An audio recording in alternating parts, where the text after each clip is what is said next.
Hello everybody, it's Pat Thomas here at Eco Reflections 360, and there is no question in my mind what the most affecting story of the past week was. It was Sean Penn's erudite, thoughtful, really powerful interview with Amy Goodman on Democracy Now!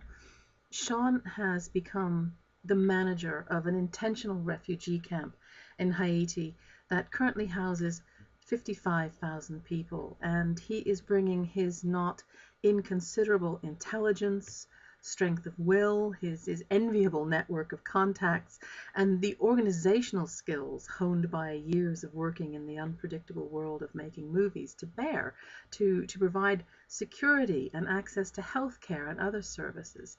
It's absolutely worth taking an hour out, perhaps over your lunch break, to listen to what he has to say. And the report was made all the more poignant because it's been 6 months since the earthquake devastated one of the poorest countries in the world. And with hurricane season bearing down on the displaced Haitians, you'd expect to see some progress in helping them to rebuild their lives, maybe some permanent structures to help them weather the coming storms. But that just hasn't happened. Let's put aside for the moment the $5.3 billion in relief aid pledged by world governments. Less than 2% of this, by the way, has actually been paid, and most rich nations continue to drag their heels on the issue of when they're actually going to pay up. I think most of us have become cynical enough not to expect governments to deliver on their promises that they make to those that are most in need. But aid agencies, this is a whole different kettle of fish. The world's aid agencies are our interface with this crisis, and indeed with crises anywhere else in the world. They are the networks through which we, as citizens of one country, show that we care about what is happening in another country. They are our way of reaching out to strangers. So it's a reasonable question to ask, just how well are these agencies representing our human compassion and concern to these beleaguered, bedraggled fellow global citizens? And the answer is, we really don't know. And worse than that, the big aid agencies like the Red Cross, Save the Children, or World Vision really don't like us asking. Last week, a report from the Disaster Accountability Project turned up some disturbing facts about the Haitian relief effort.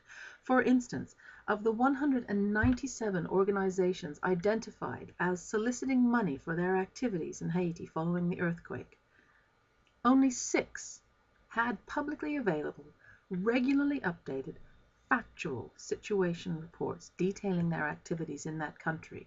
The vast majority, some 128 organizations, did not have such reports available on their websites. Only around 10%, or 21 organizations, were responsive to the project's request for more information. And of those that did respond, many provided only incomplete information, which made judging their progress almost impossible. In the wake of the disaster, hundreds, if not thousands, of relief organizations sprung up asking for money, and the public has given generously. As of this month, some $1.3 billion has been donated by private citizens, and mostly we never asked the big questions or demanded the facts about how many people were being served by this money, or where and how it was being spent. The relief agencies, it appears, didn't ask themselves that either, and this, as Sean Penn notes in his interview, has really hindered basic coordination of efforts in Haiti. Now, for me, this raises a lot of questions because for a very long time, certainly for my lifetime, we've been conditioned to believe that our aid agencies are forces for good. It really is taboo to question this assumption, and I can still hear the very vocal affront of Bob Geldof. With 25 years on, he's still being questioned about Live Aid and where the money actually went. Okay, admittedly, he's a pretty easy target, but the fact is that more larger, more long-established aid agencies are not just kindly do-gooders. They are major corporations with premises and financial investments and staff and overheads and all the same frustrating hierarchies that you find in any large organization. Well, sometimes the right hand really doesn't know what the left hand is doing. And our global aid agencies, you have to remember, are also brands, and each of them works hard to reinforce, really to sell their image to the public mind. And again, this was something that the Disaster Accountability Project found. When it asked for facts, what it got was links to Facebook pages and blogs full of purely anecdotal accounts, heart-wrenching pictures of children, and other emotional appeals that tug at our heartstrings as well as our wallets and make us feel that the aid agency really is this force for good. Some even claimed that if the project wanted to know what they were doing, they should log on to their Twitter pages. I mean, seriously, how much factual information can you give in 140 characters? This is absolutely unacceptable. Really, it's a disgrace. And while there's no doubt that the job in Haiti is difficult and chaotic, there's also no doubt that independent groups like Sean Penn's are leaner, more fluid, more able sometimes through sheer force of will to cut across the wasteful bureaucracies that have become such a part of aid agency functioning.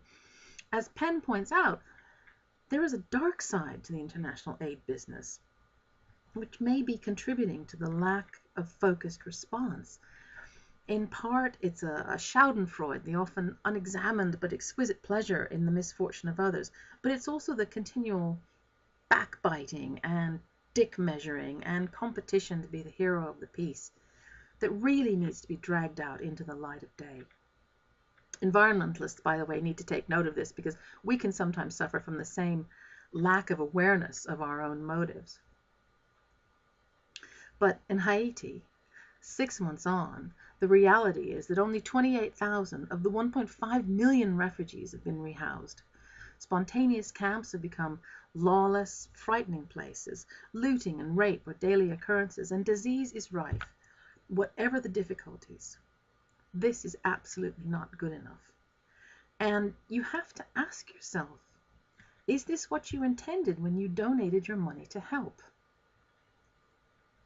My own evolving view is that aid agencies must be subject to the same accountability as any other corporations, and we as a concerned and compassionate public should be much more demanding of these groups that rely on our donations to keep them going. Perhaps it really is time to come up with an accountability checklist that all aid agencies must adhere to, and to have some kind of overall international authority that demands accountability of these groups, so that those of us who want to help but who cannot abandon our day jobs or our families to do so can be assured that when we offer what we can in the form of a donation, those people most in need will benefit immediately and fully from that gift. I'm Pat Thomas, and until next time, we'll see you later.